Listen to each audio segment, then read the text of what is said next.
everybody. Welcome back to my channel. Glad to have you back with me today. If you're new, welcome, and please subscribe if you get a minute and hit the notification bell and you'll get notification of videos that I do. I poured this lovely bottle pour the other day and it turned out just beautiful. I used a lot of color shift paint, so when you turn it a different way it almost changes color. And I wanted to go ahead and resin this one because I think it's going to really make it pop even more. And the only thing I noticed after this painting dried, kind of hard to see maybe in this light, but this board had like a crease in it right here. And I couldn't see that crease before I was pouring the paint. It didn't really show up in the natural wood, but once the paint settled in, I think you can maybe see it there a little bit. It's just like a little crease. But it's noticeable in certain ways that you turn the painting. So I'm hoping that the resin might settle into there and make that less noticeable as well. But we'll see. That is my hope anyway. So the resin that I'm using today is some leftover that I've had sitting here from a project that my son's girlfriend made my granddaughter for her birthday. And she bought these, I think, at Michael's. And it's the Amazing Clear Cast. So how this resin works is that you have to mix them equal parts, and I mean equal parts. It's got to be spot on. If you don't have equal parts, it's not going to set up right. So that's the critical part of doing a resin project. So first I mix each, there's a side A and a side B. One is a little thicker than the other. And I put each one of those in separate cups first so I can measure them perfectly. And, you know, I measure it to a line so I have equal parts in each cup. And then I'll take the cup that has the more liquid of the two and pour that into the thicker one and then stir it. And I mean, you have to stir and stir and stir. I stir for about 5 minutes to make sure that it's incorporated really well before I go ahead and pour it and then smooth it out. Now you can smooth it out with, you can put a glove on and use your hand. I tend to use the paint chip cards to smooth it out. And then once you have it smoothed out and around your sides, then you take your heat gun to it to pop all the air bubbles.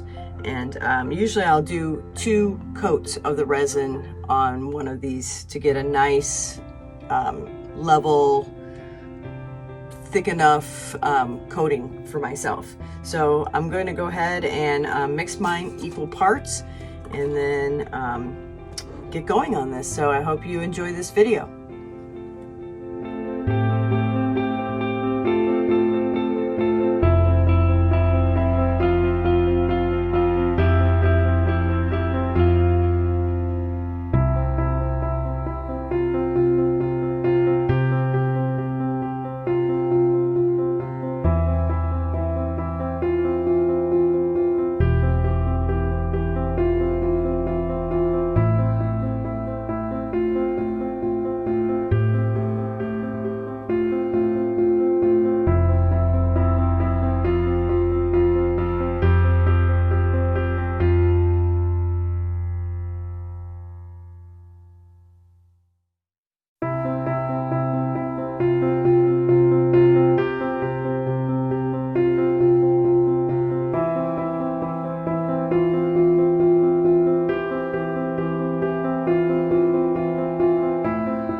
here's a better up close look. So I have popped the air bubbles. I'll probably let this set for about 10-15 minutes, and then I will use my heat gun on it one more time just to ensure that I have all the air bubbles popped, so that as it dries, I have a nice, smooth, beautiful top. And I made sure that I went around the perimeter on the outside with my little card here and dabbed all the sides and made sure everything was covered. And then I kind of take my card and I go around the outside and I just kind of run it along the bottom to scoop up any excess that's dripping. And I'll do that one more time after I heat it up again in about 15 minutes, just so I don't have any large drips on the bottom. It gives me a nice clean edge. Quite a bit of that resin, you know, runs over as it sits here and self-levels. So just kind of want to ensure that your bottom is nice and smooth. You can tape the bottom off as well. I did not. I didn't take the time to do that this morning, but I know I am going to come back down here and make sure that my edges are looking good. So I'm not really concerned about that.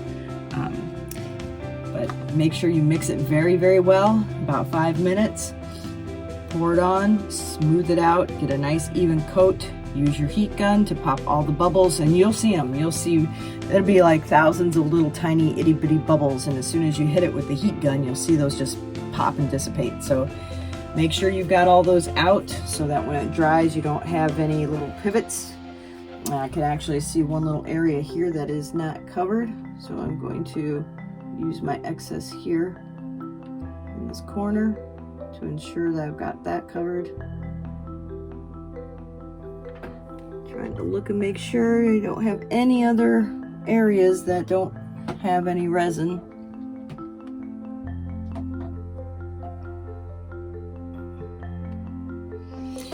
If you look at it from an angle, you'll get a better idea. But it looks pretty good. So I'll come back and show you the dried result. And I hope you enjoyed this video. If you did, please like and subscribe. And in the description box down below, I'll list the type of resin that I used. And there'll be a link to my Instagram page, a link to my Etsy store, and also a link to my Amazon page where I've just written my first children's book for my granddaughter, Ayla. It's called Ayla's Adventures. And it's a children's book for the age range of 0 up to probably 3. And yeah, it's for sale on Amazon. So check it out. Y'all take care. So it's been 12 hours since I resin this piece, and as you can see, it's totally set. Look how slick that is. It's like glass on top.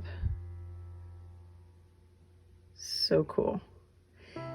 And it really makes the colors pop like it's wet again, and it brings out all that shimmer even more. If you're able to pick that up. Now the one area that I was hoping it would fill in is that crease I was talking about earlier. Well, that's just in the wood, and I guess there's not much I can do about that. So unfortunately, it was something I couldn't see on the raw board before I paint it, and it's just something I'm gonna have to deal with. But I still love this piece. Super cool all the way around. So resining a piece really brings out the colors again, and then it protects it, and it just makes it absolutely beautiful, like glass. Sorry about the glare of my light. All right, thanks for watching.